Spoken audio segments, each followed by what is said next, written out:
Designed in the middle of the 1930s, the Junkers Ju-87 saw action for the first time in the Spanish Civil War, which lasted from 1936 to 1939. It would come to join big operations during the early years of World War II. Its distinctive appearance, which included gull wings and fixed undercarriage, was an important factor in its dive-bombing capabilities. Two people made up the crew. The pilot was in charge of the aircraft's two forward-facing machine guns and its massive bomb load. Sitting with his back to the pilot, the second crew member ran a machine gun that faced the rear. The Stuka's vulnerability to behind-the-scenes attacks and significantly slower speed made this position all the more crucial. Despite its slow speed, the plane's sophisticated bomb sight was tailor-made for dive bombing, meaning its technological capabilities more than compensated. Similar to the Ju-88, the Stuka's automated dive recovery system exposed the crew to G-forces that may cause blackouts if the plane went into dive. As soon as this technology is turned on, the plane will automatically come out of the dive and level out, so the pilot can go back to normal.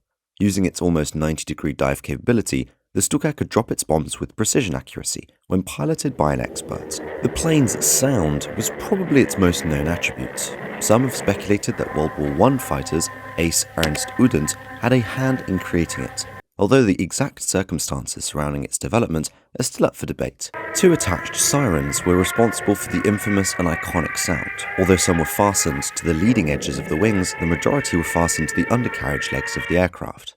They sounded like a loud howl because they were basically a hollow metal piece with a tiny black hole in the middle and a pair of micro propellers that helped suck air into the hole. The Jericho trumpets was a common name for them. Following the first versions, there was an internal device that prevented the sirens from screeching while in flight, a hardship that the pilots of those models had to bear. The release of this mechanism would enable the siren to emit sound only upon activation of the diving process. The crew on board must have found the noise horrifying, just like everyone on the ground. Not all pilots were fans of the noise. In fact, a few squadrons got rid of the gadgets. Instead, little whistles were fastened to the device, giving it the distinctive sound of bombs dropped during World War II. The psychological impact of these two booms on the casualties was enormous. The only rationale for equipping the plane with sirens and whistles was to terrify the opposition to the maximum. While the bomber's poor speed would be affected by the additional weight and wind resistance, it would not be the worst drawback. These planes served their purpose admirably in the early years of the war, when the Blitzkrieg strategy was in full swing against Western Europe and Poland. When it came to assisting armour and infantry in their swift attacks, the Stuka was an old hand. Even in the early stages of the battle on the Eastern Front, the dive bomber performed admirably.